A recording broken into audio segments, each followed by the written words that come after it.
Ateinu prie jūsų arčiau.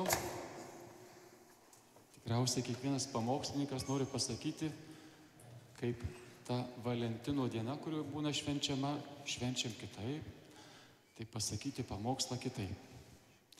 Tai pasakyti pamokslą, kad visi išgirstumėt arba kad įvyktų efektas. Čia yra Dievo dovana. Iš tikrųjų, tie mūsų kalbėjimai, jeigu pasidomėtumėte šventuoju Arso klebonu, kuris paskeltas viso pasaulio klebonų globėjų, tai kai pavarto jo tuos tekstukus, ten nėra labai daug dalykų. Ten nėra daug iškalbos. Ir visgi tas žmogus atitraukęs tiek daug, kad jis yra mums pavyzdys savo nuoširdaus gyvenimo ir Evangelijos mokymą atitinkančio savo pačio gyvenimo. Jau gerokai apie vidurnaktį ir gal viskai po vidurnakčio, kaip ir jūs kažką veikite, miegate. Dažnai nemiegu, aš dažnai atsigulu sekančią dieną, iš vakaro neatsigulu. Ir YouTube kanalas turi, kaip ir jūs stebite, kažkokią tą dirbtinio proto sistemą, kur tau net neprašant išmeta tavo domimą sritį. Ir taip galvoju, viskas tikrai laikas gulti, yra vidurnaktis ir taip išmeta visiškai į priekį mano kelias į tikėjimą. Kelias į tikėjimą. Lietuvių kalba. Galiu daugybę duoti pavyzdžių, kelias į tikėjimą italų kalba, anglų kalba, prancūzų, mūsų lietuviai yra tokie, mes labai tylūs, kuklūs, bijom emocijas rodyti. Čia dzūkas yra, tai viskai daugiau yra tos emocijos, negu pas jūs čia kauniečius ir išlaužiečius. Ir galvoju, pažiūrėsiu, kelias sekundės pažiūrėsiu. O ten 1:16 minučių. Ir aš pradėjau žiūrėti labai įdomus pasakojimas.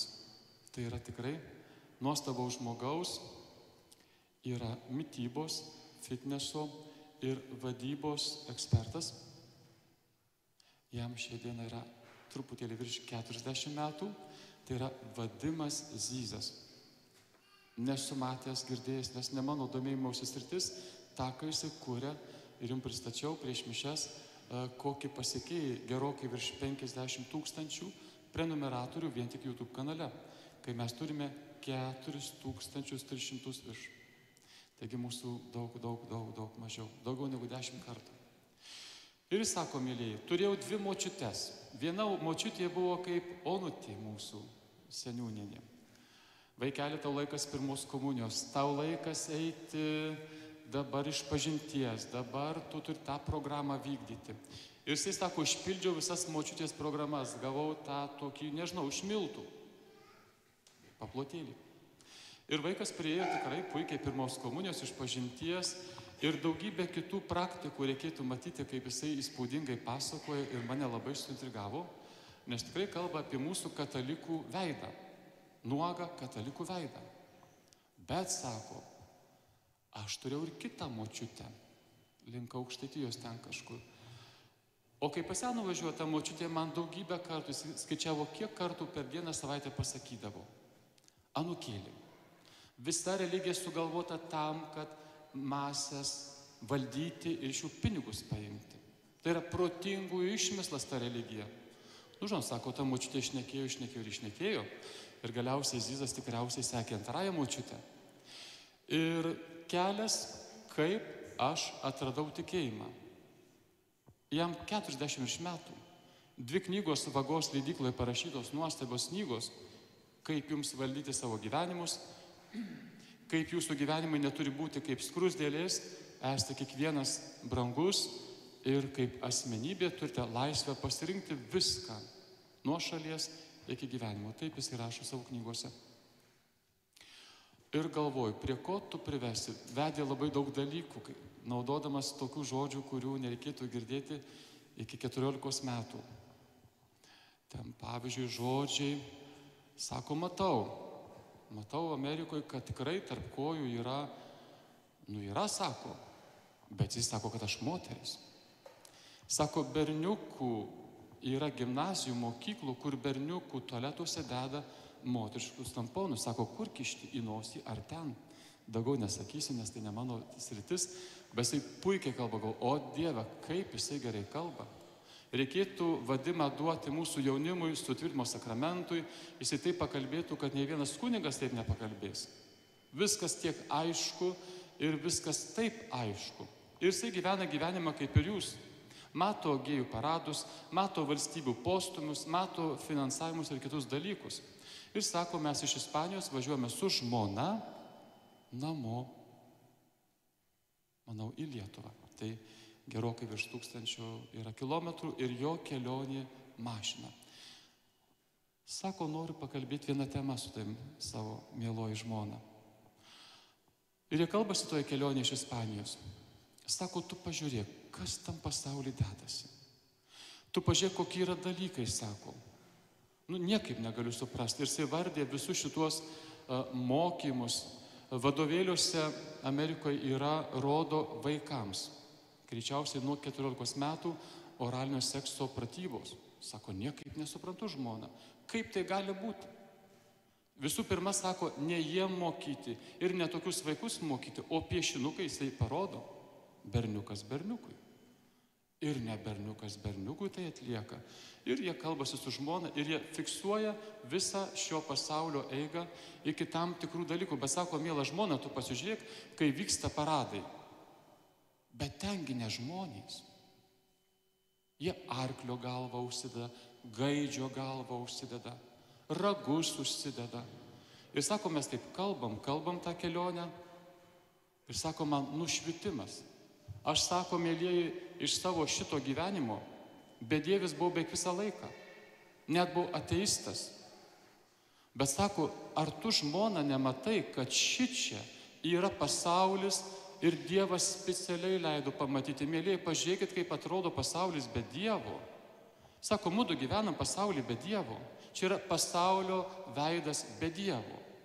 Tai jie ir garbina kultą gyvuliukai. Ir tada paima Balamo dievą, jo veidą.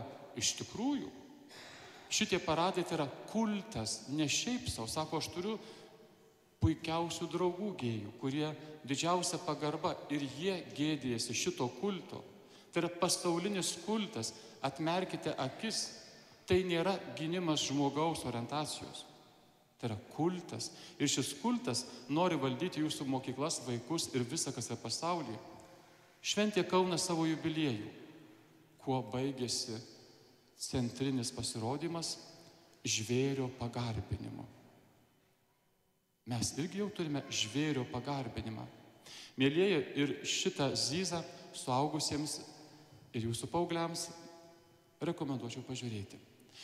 Jeigu norime pamatyti, kaip Dievas sukūrė žmogų, o žmogus atsisako Dievo, ir Dievas tau palieka savo laisvą valią, tu gali į tai žiūrėti ir šiandien tai matai. Tai yra pasaulis be Dievo. Ir sako, man pradėjo eiti šiurpuliukai per visą kūną, aš gavau apreiškimą. Tai yra pasaulis toksai, kurtas specialiai atsakant Dievo. Metai tik laiko praėjo, jis yra krikščionis, beje, Amerikos susiradęs protestantų bendruomenę. Aš tik pradėjau klausyti ir man kai kurios mintys strigo, nes jisai labai daug važiavo katalikų. Teisingai važiavo. Ir aš čia pat dar net neįpusėjęs laidos, jau antrą nakties rašau mesendžiai susiradęs Zyzui žinutę. Jisai man atrašo. Iki 3 mes pasirašinėjom ir sakau, mielasis Vadimai, kada būsi Lietuvoje, labai kviečiu aplankyti išlaužą. Dėl katalikiškumo mūdu padiskutuosime tyliai. Esu labai daug domėjęsis, nesu apgautas ir nieko nenoriu apgauti. Mes pasikalbėsime apie tavo vienos ir kitos močiutės dovanas ir paliktas žaizdas. Tikintis žmogus gali būti bet kokios specialybės, mėlieji. Bet kokios. Ir jis, kaip ir mūsų aukos, keliauja kaip tikėjimo iš tikrųjų ženklai. Jums pabaigai norėsiu pasakyti dainą. Crazy. Aš žinau, Crazy Aurora, ne? Crazy daina. Kas girdėt Crazy dainą? Nežinau kodėl, bet klausyti tą dainą yra be galo graži. Išviečia saulę, kvepia entuzijazmu, jaunystę ir važiuojant iš Druskininkų akvaparko aš mielai klausau Crazy. Ir tik vakar pasidomėjau jos tekstu. Tai yra vieno belgų prodiuserio kartu su 2 dainininkais daina. Kodėl atsirado ši daina? Sako, mėlyjei, mes pasiekėm 2 milijardus peržiūrų mūsų dainų. Niekada netikėjom, šitokį populiarumą mes pasiekėm. Ir jis iš tikrųjų dėkodamas šiai sėkmiai sukūrė dainą. Dėkodamas ir deklaruodamas, norėdamas jums palikti mažą žinutę. Taigi, tikinčio 30 metų jaunuolio karjeros padėka, o dainos tekstą tuoj pat paskaitysiu.